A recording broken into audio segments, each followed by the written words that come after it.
Ah, então tá bom. Ótimo. Boa noite, pessoal. Boa noite, Marcelo. Boa noite, Natália, Nayara. Desculpa, gente, essa, essa falhazinha aí no começo.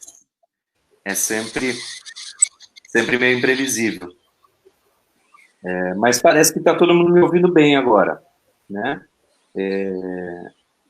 Então eu acho que eu vou prosseguir, Isabel.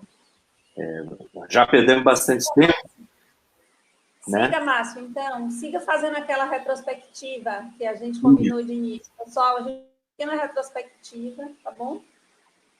Então, sempre lembrar que a gente está seguindo de maneira bastante próxima, mas é claro que eu estou trazendo outros elementos e respondendo as perguntas também do pessoal que acompanha, mas a gente está seguindo de maneira bem próxima o livro Política, Quem Manda, Por Que Manda e Como Manda, do João Baldo Ribeiro. Nós começamos com uma introdução que é meio que o básico da ciência política, que é tratar de que trata a política afinal, né? As principais definições dizem que a ciência política trata de olhar a sociedade e interpretar a sociedade através da interpretação das relações de poder que estão distribuídas na sociedade, né? Pessoas têm mais poder, outras têm menos poder, há formas diferentes de poder, poder econômico, poder político, poder entre outros, mas que o próprio João Ubaldo tenta usar uma definição um pouco mais operacional, uma definição que diz mais respeito à nossa vida diretamente, em que a gente vê a política como um processo de tomada de decisões. Então, grupos da sociedade têm interesses e esses interesses têm que ser transformados em ação. E a política é o modo pelo qual os interesses entram em diálogo e conflito e se tornam, alguns, e com mudanças, é claro, porque esse processo é dinâmico, se tornam decisões e são implementadas. Quando a gente fala em políticas públicas, a gente sempre fala, por exemplo, em formulação de políticas públicas, depois implementação, depois gestão e avaliação. Então, uma política pública é a consolidação de um interesse que foi transformado pelo processo político em decisão. A gente falou um pouco sobre isso na primeira aula e falou também na primeira aula a respeito da questão do ódio à política, né, do ser apolítico. A gente chegou aqui à conclusão de que não existe você ser apolítico. Quer dizer, você não agir politicamente simplesmente significa uma postura conservadora, no sentido de que vai se conservar a estrutura de poder que está lá. Se você não age politicamente, significa que você, de alguma maneira, está dando seu aval à estrutura que está ali. Na segunda aula, a gente trabalhou um pouco a questão de, afinal, que atos da vida cotidiana são políticos. Então, a gente acabou chegando a uma definição de que há certos atos da vida privada que podem não ser diretamente políticos, mas que podem ser influenciados pela política, né? E que talvez aí o que faltou na definição anterior, quando a gente falou de interesses que são tornados decisões, é a palavrinha públicos. Então, são interesses públicos que são tornados decisões, é isso que caracteriza a política. Quer dizer, simplesmente o meu interesse particular, ou juntar um grupo com um interesse particular, não necessariamente é político. É claro que tudo isso tem que ser analisado caso a caso, né? Além disso, a gente falou também, aliás, isso tudo foi na primeira aula, estou confundindo, isso tudo foi na primeira aula. Na segunda aula, a gente falou sobre uma possível origem do Estado, né? a gente usou algumas, quer dizer, o João Baldo usou algumas. Eu vou responder ainda ao questionamento de Natália, que ficou no ar, né, da live anterior.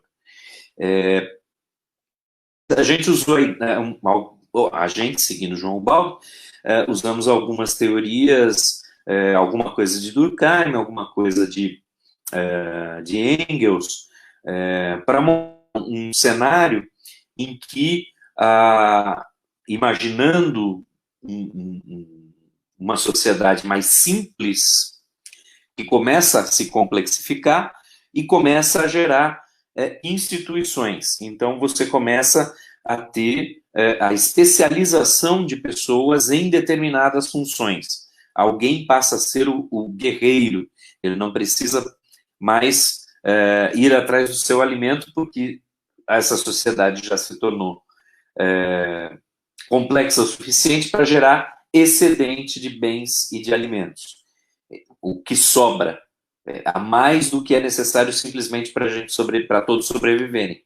Quando tem essa sobra, se torna possível algumas pessoas não trabalharem nesse trabalho diário e poderem se especializar em algumas funções. Entre essas funções vem exército, vem a dimensão religiosa da sociedade, né? Algumas pessoas se tornam líderes religiosos, e também surgem as funções dentro da sociedade que estão associadas à convivência na sociedade. Então, como as nossas sociedades se tornam mais complexas, já não há mais um interesse comum único. E, portanto, começa a haver conflitos de interesse. E alguém tem que ser o mediador desses conflitos. Né? No final das contas, tudo isso aponta para o surgimento dessa mega instituição que a gente chama de Estado. Ainda não é o Estado moderno, mas é um conjunto de funções que servem para regular a sociedade. Tá? Basicamente, a gente definiria o Estado assim. Lá na frente, nós vamos ter um capítulo sobre Estado e violência, que diz muito respeito ao momento que nós estamos vivendo aqui, e aí a gente vai trabalhar com uma definição de Weber, que relaciona Estado e violência. Mas antes disso, eu queria responder a pergunta de Natália, e aí e depois prosseguir com o tema de Estado e nação, que dá muito pano para manga. Se eu não me engano, Estado e violência é o próximo capítulo. O próximo é soberania. Eu acho que depois dele é o Estado de violência. Não está longe, não, acho eu. Mas, enfim, primeiro, a Natália perguntou se... Desculpa, eu estou me ajeitando aqui. Como a gente teve que fazer um remanejamento, eu estou encostado num sofá, aqui com o computador no colo. Natália perguntou se eu achava que o voto obrigatório é o melhor modo de manter a democracia, não foi isso? Acho que foi essa a pergunta. Olha, eu em aula eu falo sobre isso. Às vezes a política, aí eu não estou falando da ciência política, estou falando da política, né, da prática mesmo. Às vezes a política se resume a uma escolha da opção menos pior e não da melhor opção. Eu já dei esse exemplo aqui, acho que na primeira aula, que na eleição em turnos, por exemplo, no segundo turno, muitas vezes, a eleição não é para votar no melhor, é para votar no menos pior.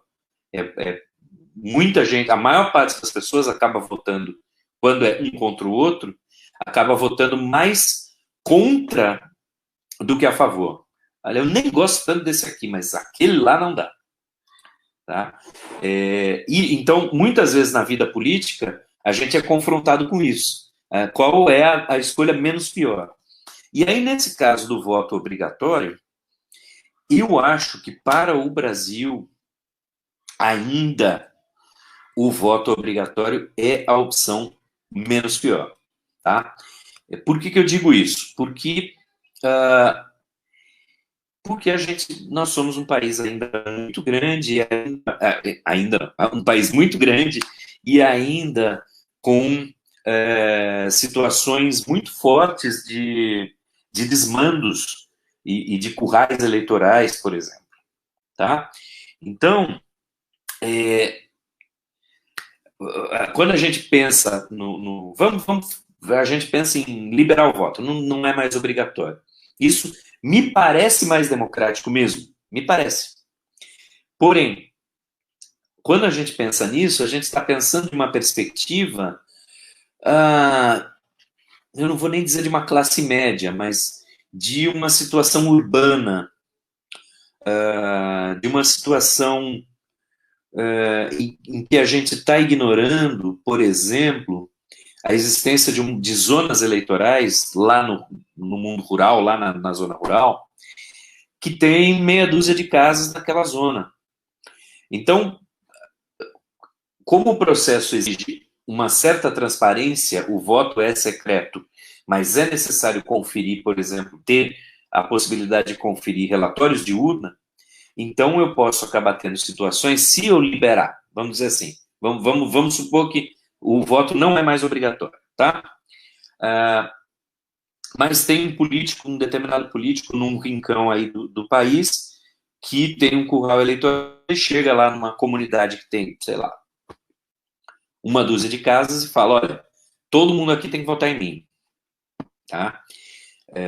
Se o voto não for obrigatório, essas pessoas vão ter que ir votar de qualquer maneira. Percebe? Elas vão ser obrigadas a ir. Enquanto que nós podemos falar, não, eu não vou votar. Uma série de outras pessoas vão continuar sendo obrigadas a votar. Então, isso muito provavelmente vai criar um desbalanceio. A gente percebe certas pessoas, uma classe de pessoas vai poder escolher não votar, mas outro conjunto de pessoas vai continuar sendo obrigado a votar. Porque esse político vai lá conferir depois no relatório de urna e vai ver, olha, das 40 pessoas que tinha aqui, 20 não votaram. Então ele pode retaliar essas pessoas. Vocês percebem? Infelizmente, a gente ainda tem muito dessas situações. Agora, de maneira mais geral, de novo, quem é meu aluno já me ouviu falar várias vezes isso. Ao invés de defender um modelo ou outro, a gente tem que perceber as vantagens de um e desvantagens desse e vantagens e desvantagens do outro. Então, se um modelo em que o voto é livre na minha opinião, tem uma cara mais democrática, mas ele também causa distorções. Então, veja bem, no caso do Brexit, lá, o plebiscito no Reino Unido sobre sair da União Europeia, que foi ali 2016, é isso? Se eu não estou enganado. O que aconteceu ali? Uma massa de pessoas é acostumada a não votar, porque o voto lá não é obrigatório. O que o pessoal da campanha do sair do Brexit, do sair da comunidade econômica fez? Foi atrás desses votos. Então, enquanto uma estratégia de campanha do ficar era convencer as pessoas que tradicionalmente votam a mudar de lado, o pessoal da campanha do Brexit, ao invés disso, foi convencer quem não vota a votar. E dessa vez votar pela saída. Algo parecido aconteceu na eleição de Trump. Ele teve menos votos totais do que a Hillary. Se fosse no sistema brasileiro, ele teria perdido, tá? Mas ele foi atrás de eleitores em estados-chave para poder virar o jogo em alguns estados e ganhar ali por pouco. Se qualquer dia, se vocês quiserem, a gente fala sobre o sistema americano, já até porque vai ter eleição nos Estados Unidos hoje, mas lá não é número absoluto de votos que ganha. Né? Em número absoluto, a Hillary teve mais votos do que o Trump. Né?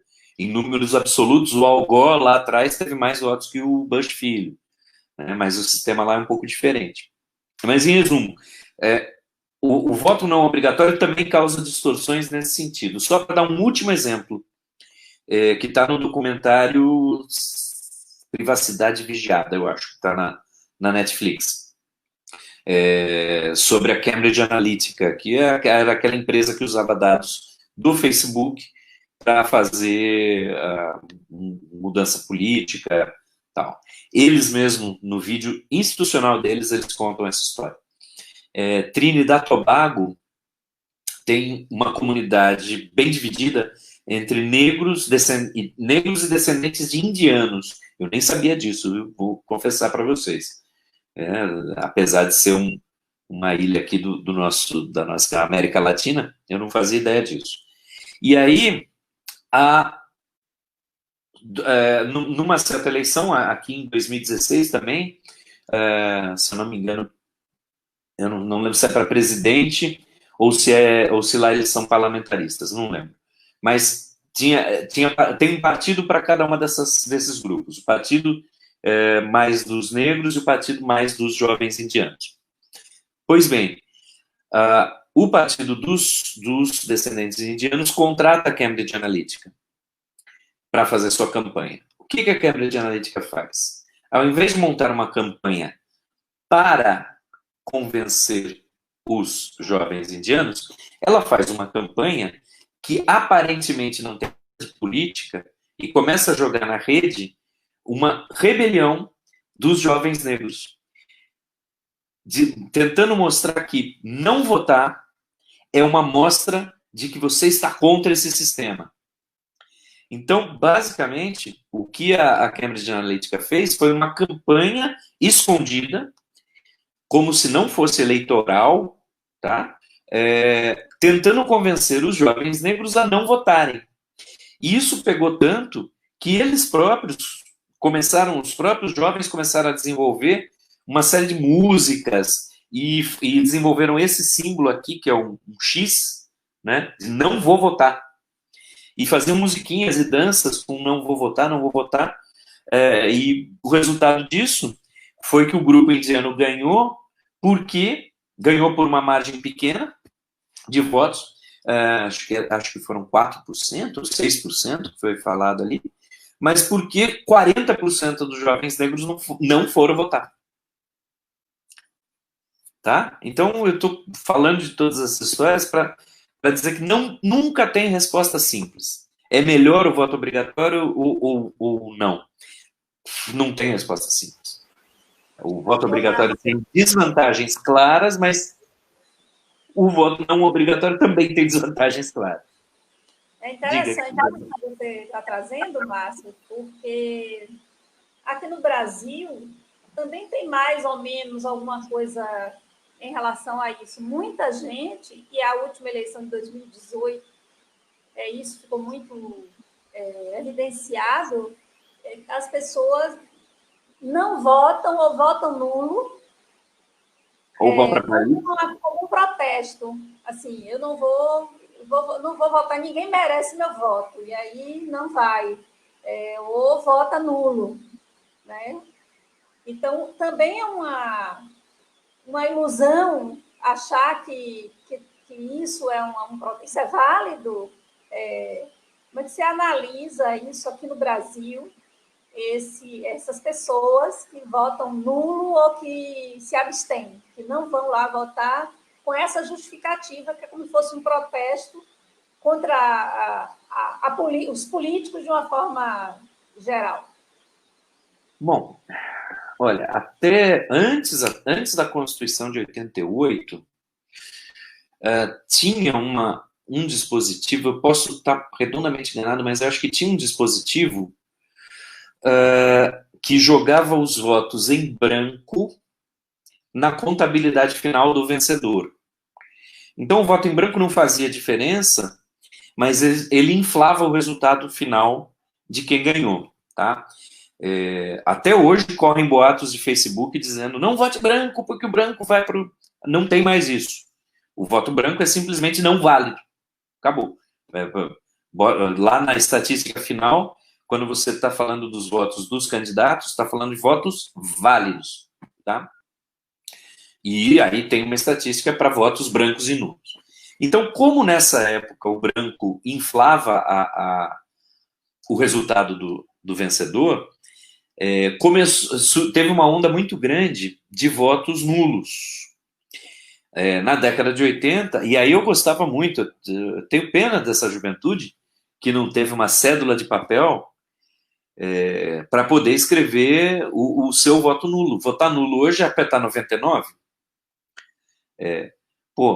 Era muito mais divertido quando você podia eleger o macaco Tião, né? Lembra desse caso no Rio? O macaco Tião era o macaco do zoológico do Rio de Janeiro, e ele conseguiu votos suficientes, dizem, para ser eleito vereador do Rio, porque várias pessoas anularam o voto escrevendo ali, quando era cédula de papel, macaco Tião, né? Então, nesse sentido, nesse momento, dava para você encarar muito melhor como um protesto, anular o voto. Um belo de um palavrão ali no meio do seu voto, né? Isso não vai ser contabilizado, mas algum mesário vai ver. Você está se manifestando para alguém, né? Hoje, votar nulo como protesto, eu acho bobo, para ser sincero, porque você não está protestando, você está se abstendo. E aí tudo bem. Aí se você... O voto... Eu fui votar porque eu sou obrigado, ou seja, eu fui na junta eleitoral porque eu sou obrigado a votar, mas eu não quero tomar parte dessa escolha. Ok. Não estou dizendo... Quando a gente falou lá atrás que não tomar parte é a contribuir para a manutenção do status quo, eu não estou dizendo que isso não é legítimo também. Só que você tem que ter consciência disso. Eu vou votar em branco, eu vou votar nulo, eu estou abrindo mão da escolha. Percebe? Eu sou capaz de imaginar, eu particularmente nunca anulei meu voto. Mas eu sou capaz de imaginar, sim, uma situação, ou algumas situações, em que eu teria dificuldade em escolher. Agora, tem outras situações que, como eu acabei de falar, a prática política muitas vezes é a escolha do menos pior. Fecha o nariz, digita lá, lava com álcool o dedo, a ponta do dedo depois, mas escolhe. Toma seu partido, toma sua posição. De novo, esse é um caso que eu não vou botar regra para ninguém, não. Eu acho que é legítima a posição de não optar, mas não optar sabendo que não optar significa fazer uma opção pela manutenção. Tá? Eu acho que essas últimas eleições presidenciais, a gente foi inundado por uma falsa simetria, né? Então, parecia que qualquer escolha, que a escolha era muito difícil, né? Que qualquer opção era terrível, quando não me parece o caso. Ok? Então, eu acho que ficou mais alguma questão pendente? Acho que não, Márcio. Acho que agora podemos entrar no tema de hoje, que é Estado e nação, não é isso? Estado você já falou a semana passada, mas é que, como vai falar de nação, vai entrar em Estado outra vez. Eu estou entendendo que a gente vai ter que fazer o diferencial entre o que é Estado e o que é nação. Porque, na verdade, a gente acaba usando muito como sinônimos, né? Estado, nação, povo. o Estado moderno, né, desde a, sei lá, a Revolução Francesa, um pouco antes, vem se consolidando como sendo um Estado-nação. A gente, tecnicamente, na escola mesmo, a gente fala Estado-nação. E, afinal de contas, o que significa isso, né? Então, basicamente, dá para a gente pensar que se o Estado é esse conjunto de instituições, é algo jurídico, né? Tem um caráter jurídico, de normas, de leis, a nação tem um caráter mais cultural. Então, a gente poderia caracterizar uma nação como um conjunto de pessoas que compartilham certos valores de certo entendimento do mundo, de certo idioma e de uma certa história, de um certo passado comum, né? Então, eu estou aqui... Peraí, deixa eu abrir aqui esse outro. Eu tenho aqui uma definição que é muito boa, que é muito interessante, de Benedict Anderson. Ele chama as nações de comunidades imaginárias. Essa é a tradução em português, imagined. Talvez comunidades imaginadas seja mais interessante, sabe? Então, a nação é imaginada como comunidade. Porque, independente de a gente ter diferenças entre as pessoas, desigualdade, exploração de um pelo outro dentro da nação, mas ela é sempre concebida como tendo uma história comum, algum elemento de camaradagem, algum elemento de... Desculpa, então, aqui, algum elemento de modo de pensar. Durkheim, por exemplo, fala, e aí acho que Isabel vai gostar, ele fala de uma consciência coletiva. Né? Ele fala de uma consciência, não é um inconsciente, é uma consciência coletiva. Algo que está aí independente dos indivíduos.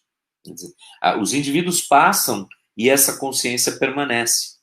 Né? Indivíduos nascem, são educados, são criados, crescem, viram adultos, geram outros indivíduos, morrem, e essa consciência coletiva permanece. Sim? Ô, Márcio, é interessante, talvez, porque aqui no Brasil, para que as pessoas possam compreender melhor esse conceito de Estado e nação, porque talvez aqui no Brasil as unidades da federação são chamadas de Estado.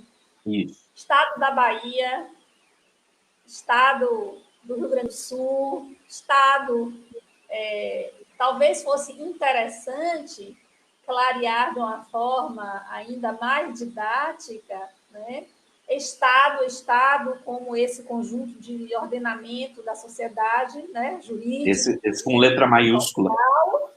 E Estado, unidade da federação, né? Porque eu acho que aí a gente vai entrar no conceito, talvez, de política de Estado, política de governo. O que isso quer dizer? Eu acho que para entender isso, as pessoas têm que entender o que é Estado, o que é nação, e principalmente aqui no Brasil, entender que quando a gente está falando Estado, a gente não está falando Estado, as unidades da federação, simplesmente. A gente está falando, né?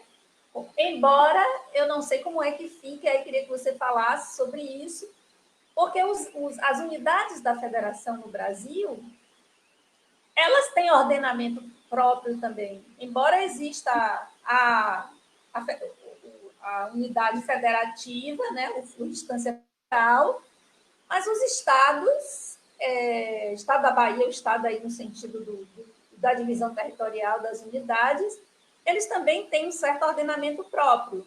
Existem leis, a Constituição da Bahia, existe uma série de leis e de coisas do estado da Bahia. Como é isso? Como é que a gente pode entender isso melhor? Tá.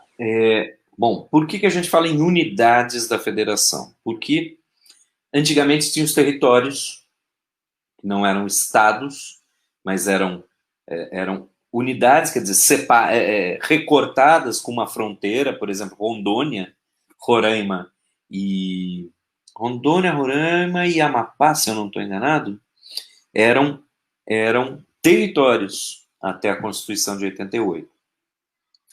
O que isso significa? Eram unidades separadas, mas que o governo federal cuidava.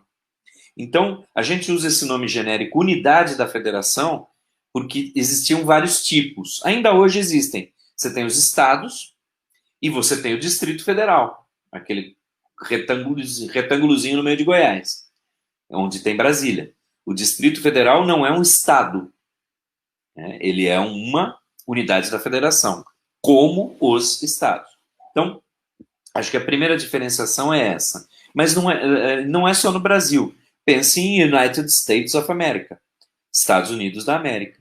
Lá também você tem os estados como unidades da federação. Você também tem um Distrito Federal, Washington, D.C., District of Columbia, é um distrito.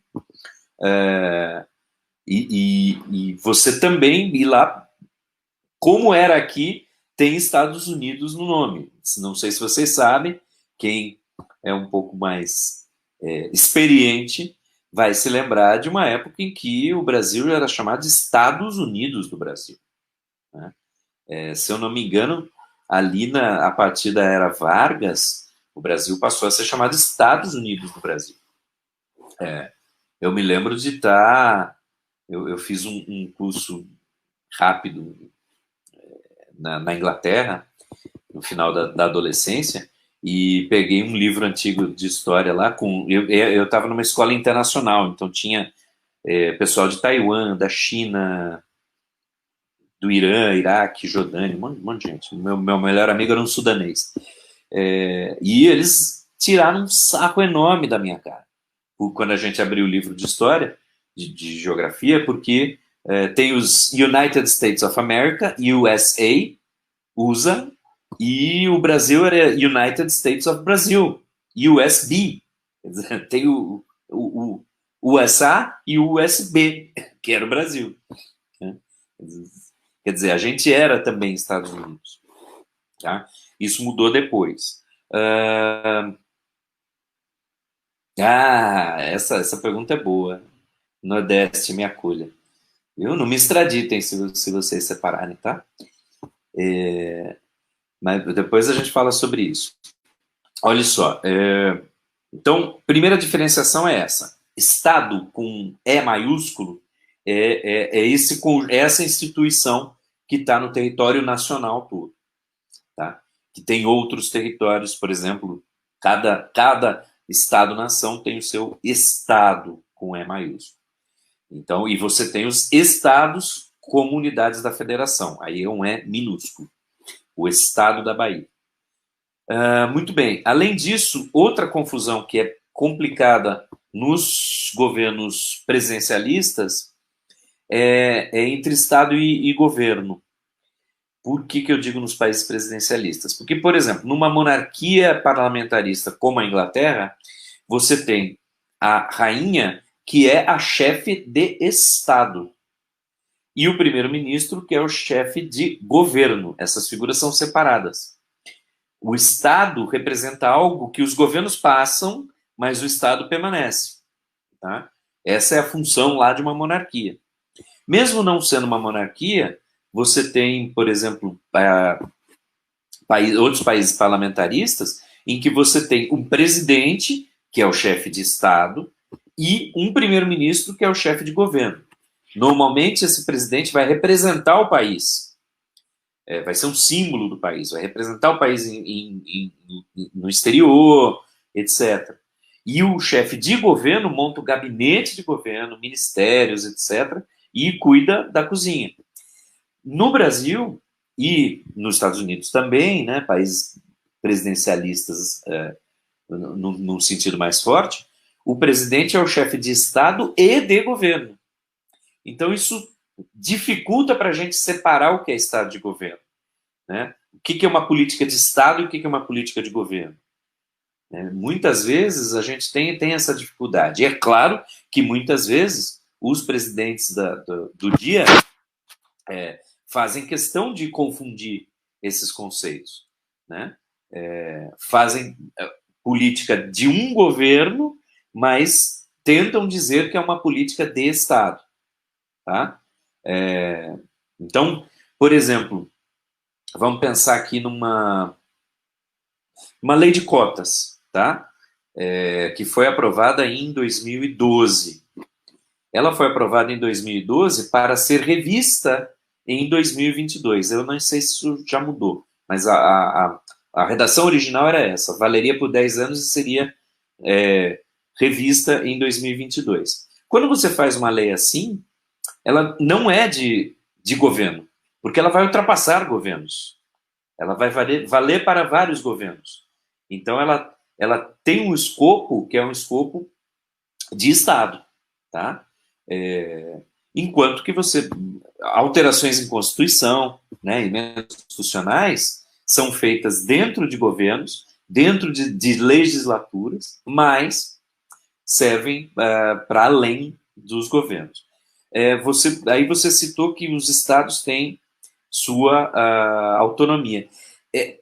Nos Estados Unidos, essa autonomia é muito maior. Cada estado tem sua Suprema Corte, decide como dividir os distritos para a eleição, lá o voto é distrital. A gente vai falar sobre os tipos de voto mais para frente. A autonomia... Eu tenho a impressão que aqui no Brasil a autonomia dos estados, das unidades da federação, é menor. Mas isso também depende do governo federal. Quando o governo federal abre mão, como foi o caso, por exemplo, do isolamento agora, o governo federal abriu mão de coordenar esse processo. Isso deu liberdade para os estados fazerem seus próprios processos. Cada estados negociando com municípios também, né? A gente tem um exemplo que talvez seja um exemplo muito bom aí em Salvador, né? Que mesmo sendo opostos politicamente o governador e o prefeito, parece que nessa questão do isolamento, parece que eles conseguiram atuar bem em conjunto, né? Coisa que o governo federal não conseguiu fazer, atuar bem em conjunto com os governadores. Isso abriu espaço para os governadores. Mas mas percebam, é uma coisa que eu já falei e sempre repito: do mesmo jeito que a natureza odeia o vácuo, a política também. Se alguém abre espaço, alguém ocupa. Então, o espaço foi aberto pelo governo federal. Se o governo federal, lá em março, quando foi declarada a pandemia, e aí eu confesso que muitas vezes é difícil ser cientista político na época atual, porque você fica tentando encontrar qual é a racionalidade de certos atores e você não consegue encontrar racionalidade. Não? Então, por exemplo, se eu sou um cara que está na presidência, como um militar reformado, e tem uma pandemia, vocês vão me desculpar a frase, mas é o que eu precisava para ter minha popularidade lá em cima. Primeira coisa, chama todo mundo. Negócio seguinte: isso aqui é uma guerra contra o vírus. Eu sou ex-militar, a gente é treinado para guerra, nós vamos fazer uma guerra bem organizada, vamos começar aqui com hospital de campanha, eu vou ajudar os governos estaduais a fazerem hospital de campanha, vamos ver nas universidades quem está pesquisando respirador barato, vamos fazer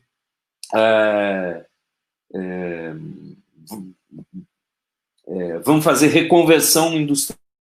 As indústrias não vão precisar parar, porque a gente vai fazer lockdown, as pessoas não vão estar na rua comprando, mas a gente vai pegar essas indústrias e vamos converter as linhas de montagem delas, para elas construírem respirador, para elas fazerem EPI. Porra, montavam um campo de batalha no país. Era fácil, estava na mão dele, na mão do presidente. E aí eu não entendo qual foi essa opção. Se foi só para seguir o Trump, se foi para seguir o Olavo de Carvalho, não consigo entender quem teve essa ideia de negar a pandemia. Porque, poxa, era o momento, era o momento. Se tivesse feito o lockdown pesado, abril inteiro, a gente já estava saindo a essa altura. Já estava começando a afrouxar. Eu, em outro vídeo sobre política internacional, eu falei, tem um artigo muito bom que saiu lá em março, chamado Martelo e a Dança. Porque a gente, na moral, na real, a gente fica falando de achatar a curva, e é compreensível que a gente fale em achatar a curva, mas talvez a melhor estratégia tivesse sido essa que estava lá atrás, nesse artigo Martelo e a Dança, é mitigação. Lockdown total durante algumas semanas. E aí você vai soltando um serviço, solta alguma coisa. E testando. Se não aumentar, beleza, pode manter essa atividade funcionando. Aí abre outra atividade. Opa, essa atividade abriu, a gente teve um aumento nos casos, fecha ela de novo. E vai para outra. E vai dançando com o vírus. Né? Primeiro martela e depois dança. Poxa, um governo que tem claramente um perfil pendendo para o autoritarismo, uma pandemia, um desastre e tal, são as melhores situações para esses governos. Para esses governos descerem a mão de ferro. Porque qual ia ser, se o governo faz isso, qual ia ser o governador que ia ficar contra uma ação coordenada? Nenhum. Ele ia ter uma centralização de poder muito grande. Mas é isso, eu me estendi aqui nessa coisa de conjuntura, de falar desse governo, mas é porque realmente às vezes é muito difícil a gente entender a racionalidade desse grupo que está no poder. É porque às vezes não há, né? Aí você não vai entender. Pois é, a gente sempre quer encontrar uma racionalidade. A gente não quer chegar à conclusão de que as pessoas estão fazendo as coisas sem saber por que elas estão fazendo. Seria terrível. Não sabem o que estão fazendo. Não sabem o que estão fazendo. Não sabem o que estão fazendo. Seria terrível viver num país assim, vocês não acham? É terrível. Seria, né? Mas voltando à nação e a Estado, existem estados que são binacionais, né? Assim, que tem nações juntas. Por exemplo, eu estava lendo, está vendo que eu estou estudando direitinho? Quando as pessoas falavam, por exemplo, chamava tudo de Rússia, mas na verdade era a União das Repúblicas Socialistas Soviéticas, né? E ali existiam várias nações. Isso. A gente aqui na região, né, tem o turco, né? A gente não fala, fulano é turco, ou falava, e na verdade as pessoas que vieram lá no início do século XX e migraram para cá, elas eram cidadãos do Império Turco Otomano. O Império Turco Otomano tinha vários povos e várias nações ali dentro. Então a gente chama libanês de turco aqui. Vai perguntar se eles gostam. Sabe? Não gostam, não é isso. Certeza que não. Claro que não. A gente chama eles. Agora essa coisa está diluída. Mas lá no século passado, o que a gente fazia? A gente chamava um povo com o nome do dominador desse povo. Olha que terrível. Né? É interessante porque para nós são coisas bem estranhas. Por exemplo, quando a gente está assistindo um telejornal que fala a respeito das desavenças, por exemplo, lá na Espanha. Os bascos, não é isso? Os castelhanos, os bascos e tem também os catalães. Recentemente teve uma escaramuça lá. Você vai lá em Barcelona? Catalão, não é isso? Porque você vai lá em Barcelona, a TV passa só fala em catalão. A TV local. as coisas são escritas em catalão. Eu fui passear uma vez, tem um primo que mora na Inglaterra, a gente foi ali para Cornualha, que é a pontinha da sudoeste da Inglaterra. E ali o pessoal é de origem Cornish, que eles se chamam, né? Não. E aí você está no trem de Londres até a entrada aí dessa região, tudo escrito em inglês dentro do trem. Quando você pega o trem ali em Exeter e vai para a pontinha, tá tudo escrito como é que chama? Em Cornish primeiro e em inglês embaixo. Primeiro em cornualês, né? Esses povos, essas pessoas são muito orgulhosas da sua origem. Tem um cara aí que tem programa de cozinha, acho que é Jamie Olivier. Ele é nascido lá na Cornualha e tinha casa lá, tal, mas ele ficou famoso. E um dia ele deu uma entrevista aí que, não, nós somos todos britânicos, não tem muito essa coisa, não. Aí o povo queimou a casa dele e falou que se ele voltar para lá, ele morre. É só isso. É simples assim. É só lembrado. Simples assim. Então, a gente, Inglaterra, aquela Grã-Bretanha, né, aquela ilhazinha pequena, é pequeno aquilo lá, mas tem um muro que o Império Romano construiu separando a Inglaterra da Escócia, porque os escoceses são muito loucos. A gente dominou até aqui, mas vamos fazer um muro, porque aqueles que estão lá para cima são doidos demais. Então tem muitas diferenças de povos, de nações, é isso que a gente está falando. Mas para nós é estranho, porque a gente conseguiu unificar no território a língua e porque nossos antepassados, são indígenas que sofreram genocídio, o povo negro que veio escravizado, e a gente basicamente fez sumirem essas nações. A gente, muito, muito, muito mais do que vários países no mundo, nós somos um país que deveria ser um país multinacional. Nós temos dezenas de nações indígenas, tivemos centenas de nações indígenas no nosso território. E trouxemos membros de diversas nações africanas. Tá? E nós apagamos esses traços culturais. Esse que é o ponto. Então, a nossa nacionalidade única, que muitas vezes é elogiada, muitas vezes É colocada como... Poxa, olha só. Não, a gente tem que admitir que os portugueses fizeram um trabalho ótimo em não deixar quebrar o seu território, como a América Espanhola. A América Espanhola se quebrou em 13 países, é isso? Não lembro. Se quebrou em uma série de países. Eles foram eficientes em não deixar quebrar. Agora, qual é o custo disso? Essa eficiência foi baseada em vidas, né? Em vidas perdidas e em culturas perdidas ou silenciadas. Né? Então, eu acho que já estamos chegando a 1 hora, aquele atraso no começo.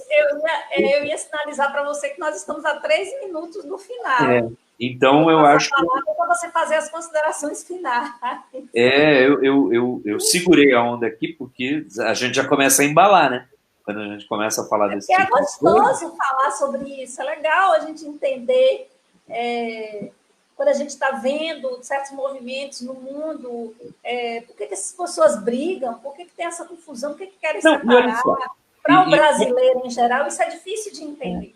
Mas deixa eu só fechar, então, com uma palavra boa. Não precisa ser briga. O Canadá é binacional, você tem uma parte de colonização francesa e uma parte de colonização britânica, e se tornou um país único sem grandes...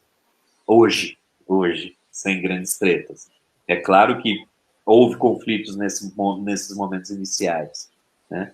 E só para deixar claro, há nações que não têm Estado e há nações que vivem em diversos estados. Então, por exemplo, hoje um problema sério ali da região do Oriente Médio é o Kurdistão, né? Os curdos não têm um país, mas eles vivem ali nessas fronteiras. Ó, vamos guardar, já estamos terminando, então vamos guardar duas questões para a próxima sessão. Uma foi sobre separatismo e outra aqui. Governos Lula e Dilma não deveriam ter sido implantados através de emenda constitucional para garantir que outros...